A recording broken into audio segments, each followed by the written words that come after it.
What's up, everybody? It's MrUknowwho, and today I'm bringing you a new video on the two best trainers you can use on your PS4 jailbroken console. So a lot of people have been asking me, what do I use to mod games in real time?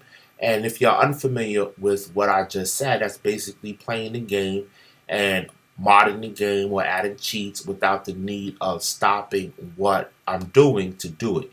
So the two trainers that I use that's on the market are the PS4 Source Community Trainer and TylerMods Trainer.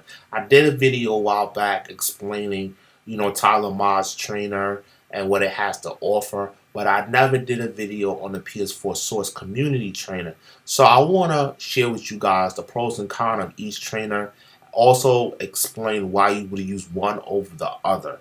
So right now I have opened the PS4 Source Community Trainer, and I want to share with you guys what I think about this trainer, and then I'll go back over to TylerMods Trainer. So let me open it up, and basically the user interface is simple. It's nothing too complicated. You just click up here, and as you guys can see, this is the main screen. These are your trainers. You got your settings, and you guys inject payload. Now basically what you need to do is, you will go on your jailbroken console. You would obviously make sure you're connected to the internet on your jailbroken console. You go to bin loader, you load that, and it will say awaiting payload, and then you just inject the payload and it sends it there. You also need to run hen as well prior to using this community trainer. It's not like TylerMods where it does both hen and send the payload at the same time. This one only sends the payload. So if you plan to use a fake package file game, you still need to inject hen. So that we're straight on that. So when you click on the trainer, right, it's going to download all the trainers. And basically, it's going to take about like 30 seconds to do. It doesn't take long. If you click back up here, you can see it's downloading. And look how much trainers it has to offer. It has over 100. So you have a lot to work with, which is a plus. This is why I like the PS4 Source Community Trainer. Also, a lot of people will contribute trainers to this actual program. So, as time goes on, eventually it will be updated to version 2. Right now, this is version 1, and you would have newer trainers for newer games, which that's what I'm waiting for. But right now, let me close this up. You can see, look how many trainers are available. So I'm going to scroll down real quick so you guys can see. And it's a lot to work with. Now, one of the things I like about this trainer is that they have different regions of the same game. So as you guys can see, you'll see two copies of the same game, but it's either different regions or different versions of the same regions, just one the base version and one on a patch version. So you can come and really not be stuck on, damn, there's only one trainer for one version of the game. Like, prime example here, I'll use Fallout 4. See, this is the base version of the game, and it's a different region. So base version is usually 1.00. This is the region. This one is the patch version 1.20 and a different region. So all you got to do is make sure that you're on that region, and if it requires a higher patch, you're on that patch for that trainer. If you have the base version of the game, as you can see over here, you're good to go, and as long as it matches that region, you're good. Now, I will say this, depending on the region of the game and the patch, some of them have more cheats than the other. So usually, this one would have higher cheats, while this one would have just the basic cheats. So keep that in mind. Again, it all depends on if you can find the patch and if you have that region. But something is better than nothing. So I'm happy with that. But let me continue scrolling down so you can see how many trainers are available for the PS4 Source community. And they have a lot to work with. So that's a plus. I will say that I hope in time when 5.55 jailbreak comes out, they update again the trainer and they have all the new games on here with different regions as well as different patch versions. So, you get the best of both worlds. But I like this trainer.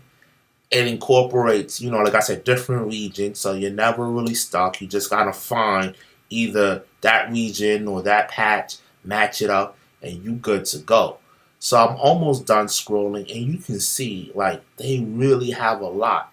Now, one thing that I will say about this trainer that I don't like is that when it comes to sending the payload, right, and using the trainer, you have to click on the actual image to attach the trainer.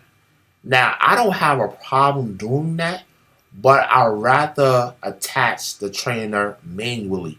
So what I mean by that is that I'd rather have a button to click on. So prime example would be, let's use Watch Dogs 2. I send the payload, I send hen from my console. Now I'm ready to use this trainer in the game, right? I'm already in the game, I'm playing, I pause the game. When I click on this image, it's also the attach button, which I don't like. You'll see the trainer will come right here, but this is also the attach button as well. I don't like that. I'd rather be able to, click on the image, select the trainer, and have a button here that says attach. Then I click on that, and then it's sent to the actual game, and then I could click on the cheats. Right now, this error message on my screen is just saying that I'm not connected to the trainer and I didn't send the payload, which my PlayStation is not on right now. But as you guys can see, there is no attach button here. So when I'm ready to use this trainer after sending the payload and I send hen, I have to click on this, then it would send it to the game, and then I could turn the cheats. I don't really want to do it that way. I'd rather just select this and have an attach button here, and I'm good to go. Another thing that, like I said, I don't like about the trainer is that it constantly has to download. So, prime example, if I click here, right, and I click here, let's see. You see it goes back to the main screen. I have to come back here, and it's going to re-download again all the trainers. I would rather have it where I download the trainer as an update, but it's all the trainers are stored on my computer. I don't want to have to constantly re-download the trainers over and over and over and over. I hope when they do an update for the PS4 Source Community Trainer, I can just download the trainer, everything is stored on my computer, and that's it. I don't need to constantly re-download anything. They put the button in or a send button saying that it's sent, and I'm good. Other than that, I don't really have nothing negative besides those two things to say about this trainer. This trainer is amazing. I tested it. It works. Rare you would find a game not working. And if you have a problem with the trainer, you can always go to that Discord page, which is right here, PS4 Source Discord, and ask someone over there and say, hey, the trainer is not working for this game. Can you retest that trainer to make sure that it's working? And then from there, you give them 2 days or maybe a few hours, and they'll get back to you and they'll let you know, hey, you need to do this, or it's really not working, and give us a day or two and we'll fix it. But overall, it's a solid trainer. You can't go wrong with it. You should have it in your arsenal if you have a jailbroken PlayStation 4.